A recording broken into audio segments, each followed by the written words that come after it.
तो अब हम लोग देखेंगे कि जैसे डेफर्ड रेवेन्यू एक्सपेंडिचर जो बार बार टर्म रिपीट होता है, आप लोग सुनते होंगे अगर अकाउंटिंग आप सीख रहे हैं।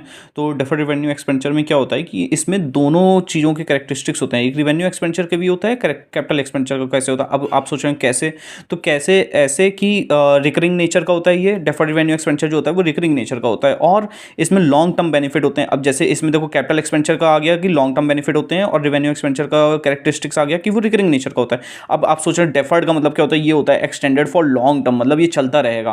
ठीक है, अब इसका सबसे प्रोमिनेंट एग्जांपल जो सब लोग देते हैं वो है इसमें कि एडवर्टीजमेंट जो होता है, हम लोग एडवर्टीजमेंट हर साल खर्चा करते हैं, लेकिन उसका जो बेनिफिट होता है वो लॉन्ग टर्म के लिए होता है कि ऑडियंस हमारी या जो हमारे कस्टमर्स हैं वो उनका लॉयल्टी बिल्ड होती चली जाती है, ट्रस्ट बिल्ड होता चला जाता है।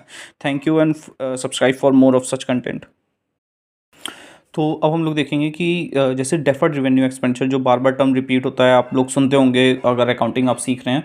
तो डेफर्ड रेवेन्यू एक्सपेंडिचर में क्या होता है कि इसमें दोनों चीज़ों के कैरेक्टरिस्टिक्स होते हैं। एक रेवेन्यू एक्सपेंडिचर का भी होता है, कैपिटल एक्सपेंडिचर का कैसे होता है। अब आप सोच रहे हैं कैसे, तो कैसे ऐसे कि रिकरिंग नेचर का होता है। ये डेफर्ड रेवेन्यू एक्सपेंडिचर जो होता है वो रिकरिंग नेचर का होता है और इसमें लॉन्ग टर्म बेनिफिट होते हैं। अब जैसे इसमें देखो कैपिटल एक्सपेंडिचर का आ गया कि लॉन्ग टर्म बेनिफिट होते हैं और रेवेन्यू एक्सपेंडिचर का कैरेक्टरिस्टिक्स आ गया कि वो रिकरिंग नेचर का होता है। अब आप सोच रहे हैं डेफर्ड का मतलब क्या होता है। ये होता है एक्सटेंडेड फॉर लॉन्ग टर्म, मतलब ये चलता रहेगा।